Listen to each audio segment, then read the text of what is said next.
Hi, my name is Dylan Hong. Welcome to the channel if you're new, and today we're talking about something that I feel like I have a lot of experience with, and that's failing on YouTube.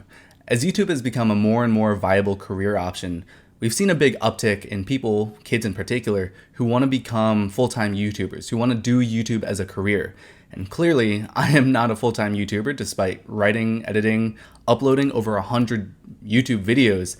And sure, I've made a few $1,000s on the platform, but that's nowhere near enough for somebody to quit their day job and make YouTube videos for a living. So from my experience as someone who has had a few different YouTube channels, each of them with their own mini rises and falls, here are my biggest reasons that most people trying to become professional YouTubers are not able to. Another source of info that I'm using to make this list, other than my own personal experience, is that I used to go and give YouTubers feedback on the subreddit r/newtubers, and I found that there were a lot of common threads and shortcomings of many new channels, so here we go. Reason number one is persistence. Seriously, as a YouTuber, if you are not persistent, you will not succeed.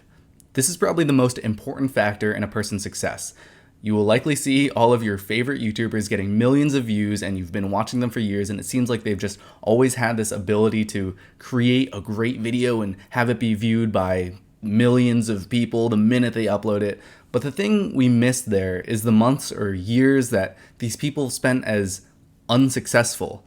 When you hear stories of people who have become currently successful on this platform, you hear the same thing over and over again. Nearly everybody was excited for their first 10 or 100 views and would watch each and every single time they got a new subscriber. When your videos don't get the amount of views that you want them to, know that nearly every single successful YouTuber before you has been exactly where you are right now. Use this feeling as encouragement. The people you admire kept creating content after feeling exactly how you might feel right now.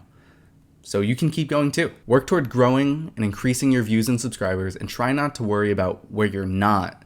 Focus on what you're doing and how to make that better. Also, the algorithm rewards consistency, so you need to make sure that you're willing to put in the work to remain consistent over time. It seems like the sweet spot for growth right now is about 2 quality videos per week, and if that seems like too much work, you might want to ask yourself why you're trying to become a YouTuber. Is it because you see all these channels making millions of dollars and it seems that everybody on YouTube lives these lavish, luxurious lives and you just want to be like that? Or is creating something you're actually passionate about? If you have a passion for YouTube and you really see a path forward with it, you will make the time and find the energy to create videos consistently. There are over 720,000 hours of content uploaded to YouTube every day. The algorithm has no lack of choice for what it wants to serve to people and promote. So your job is to make sure that you're regularly creating content that might get scooped up by the algorithm one day. And if you do get picked up, this is your time to grind. You have to push harder, create more content tailored to the new influx of viewers on your channel. I had a video of mine do significantly better than anything else on my channel about a year ago, maybe a little bit over a year ago. And that got over 100,000 views in a relatively short amount of time. And I did nothing. I sat back, got the little bump in ad revenue and affiliate, and I never took advantage of it. So learn from my mistake, stay persistent, and take advantage of these spikes in traffic when you can. In terms of expectations and setting your hopes on the amount of views you can get, even after one of your videos does way better than most, you probably can't expect every video following to be just as popular. A good scenario here is that you'll see an increased rate of growth for your channel, even if not every video you upload after does as well as the initial one that blew up. There's this statistical phenomenon called the 80-20 rule. When used in problem solving, people say that 80% of the problems are caused by 20% of the issues, and that 80% of the issues only cause about 20% of the problems. This is applicable to YouTube channels as well for most channels, in that 20% of the videos have 80% of the views, and this is absolutely the case in my channel, as a few of my videos have many thousands of views, even 100,000 views, while the rest have in the low thousands or even some duds that have 100 or a few hundred. Even though this is the case, my channel has over 1 million views total. The idea here is to not get discouraged if your videos after a spike don't match the views of a handful of semi-viral videos you've had. The goal is to grow in a way where you're happy with the views on that 80% of the videos that are your base, and see that 20% that excel as great opportunities for an increased rate of growth. My second reason for seeing most YouTubers fail is quality, plain and simple. This is often coupled with a lack of self-reflection, and I mentioned earlier that I used to give feedback on new YouTubers, and that could actually sometimes be extremely frustrating.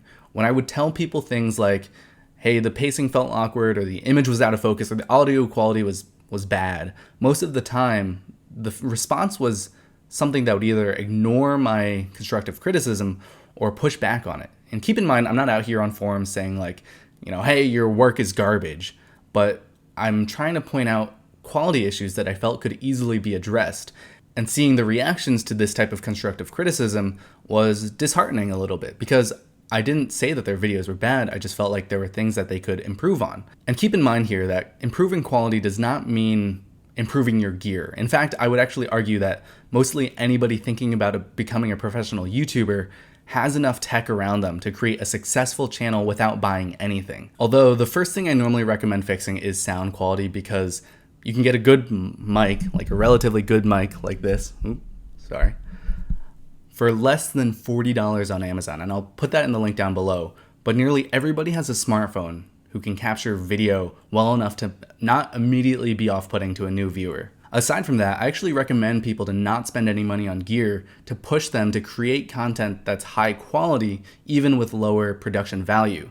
This way, when you do increase your production value, you're doing it to enhance an already good video. This way, you're not leaning on it as a crutch in an attempt to use pretty pictures to compensate for a lack of substance. When it comes to receiving feedback, I by no means am saying listen to every YouTube comment, because if someone were to do that, and if someone were to take every single YouTube comment seriously, they'd go insane.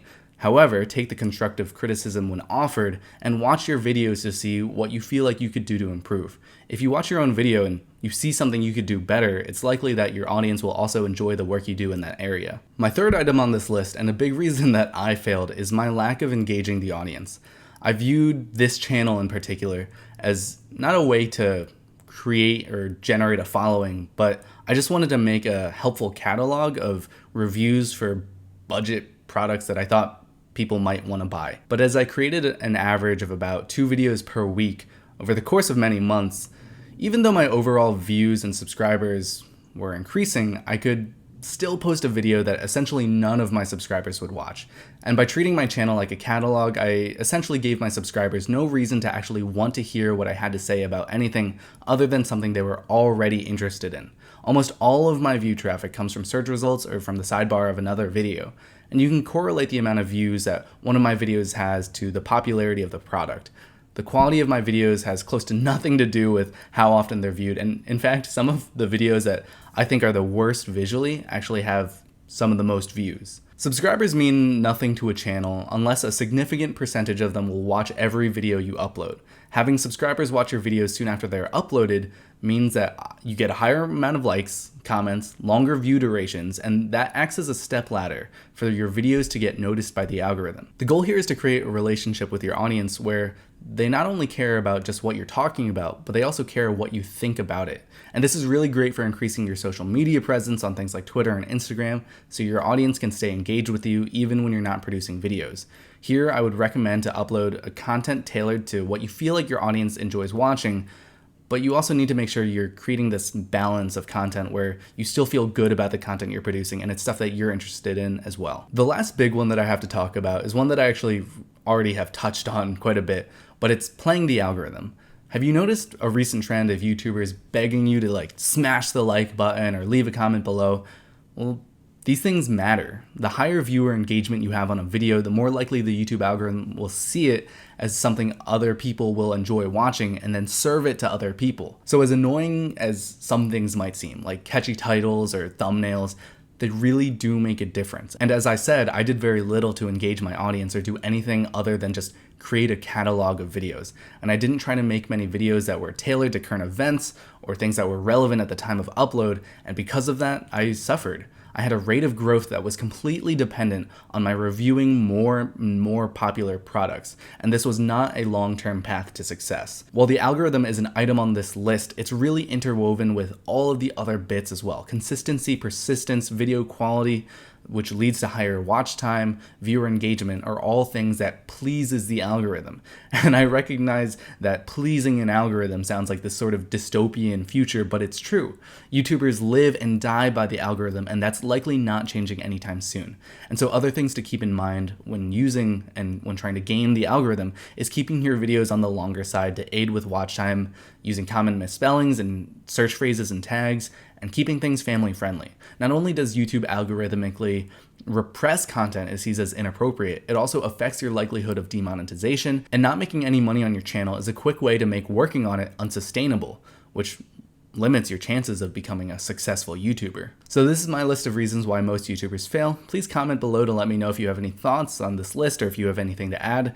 Thank you so much for watching. This is a little bit different from videos that I normally make, and I'm hoping to try to make content like this more in the future. As always, like and subscribe for some more video goodness, and thanks for watching.